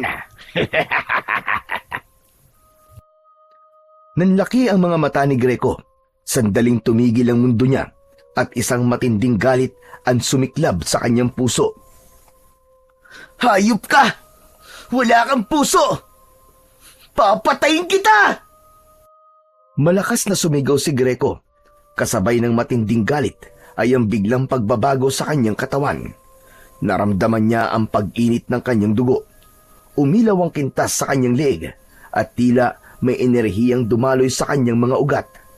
Unti-unting nabalot ng makintab na kaliskis ng ahas ang buong katawan niya. Mula leeg, dibdib, braso at hanggang sa paa.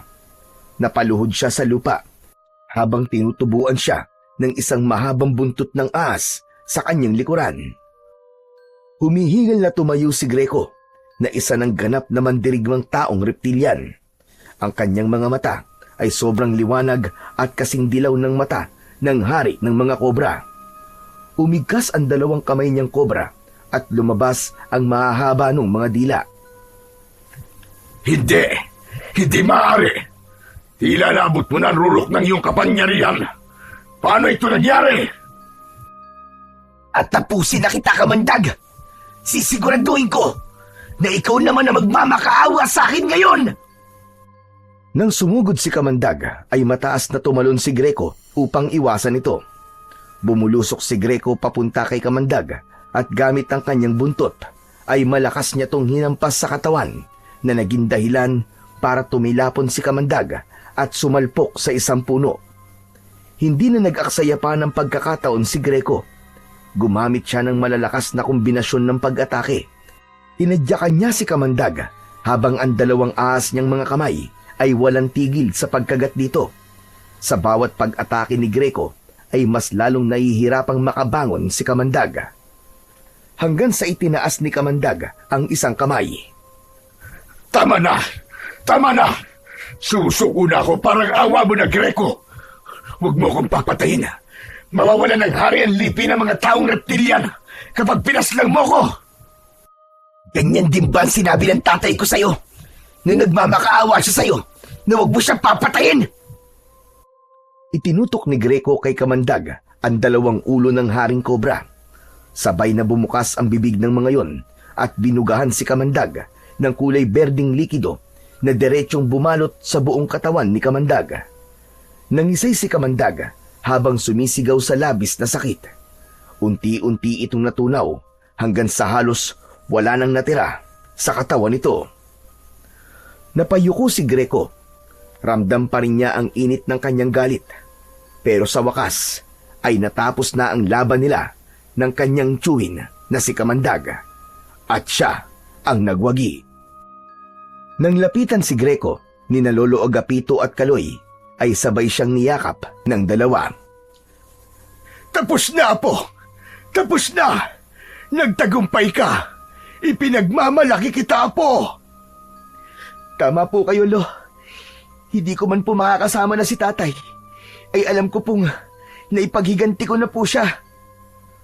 Matapos siyang yakapin ng dalawa, ay hinubad na niya ang kwintas. Bumalik sa normal ang kanyang anyo, at dahil sa mga sugat at pagod sa natapos na laban, ay nawalan ng malay si Greco. Agad naman siyang sinalo ni Lolo Agapito at dinala sa loob ng kanilang bahay upang gamutin. Makalipas ang ilang linggo, matapos mamatay ni Kamandag, ay tuluyan ng nanumbalik ang katahimikan sa baryo ni Greco. Isang araw, dumating ang mga taong reptilian sa bahay ni Greco at inalok sa kanya ang trono ng hari sa kanilang lipi. Ngunit tumanggi si Greco. Mas pinili niyang manatili sa mundo ng mga tao, sa piling ng kanyang lolo at ng mga taong natutong tumanggap sa kanya. Nirespeto ng mga taong reptilian ang kanyang desisyon. Mula noon, naging kakampi na sila ng mga tao sa pagprotekta sa baryo laban sa mga panganib na maaaring bumalik. Alam ni Greco na kung nasaan man ang tatay niya, ay napakasaya nito dahil yon ang kagustuhan nito, ang magkaroon ng pagkakaisa sa pagitan ng mga nilalang ng dalawang mundo. Hanggang sa magbinata si Greco, ay nasa pangangalaga pa rin niya ang kwintas na iniwan sa kanya ni Sir Pino. tahimik siyang namuhay bilang isang ordinaryong binata. Ngunit lagi siyang handa sa oras na muling magbanta ang mga nilalang ng kadiliman sa kanilang baryo.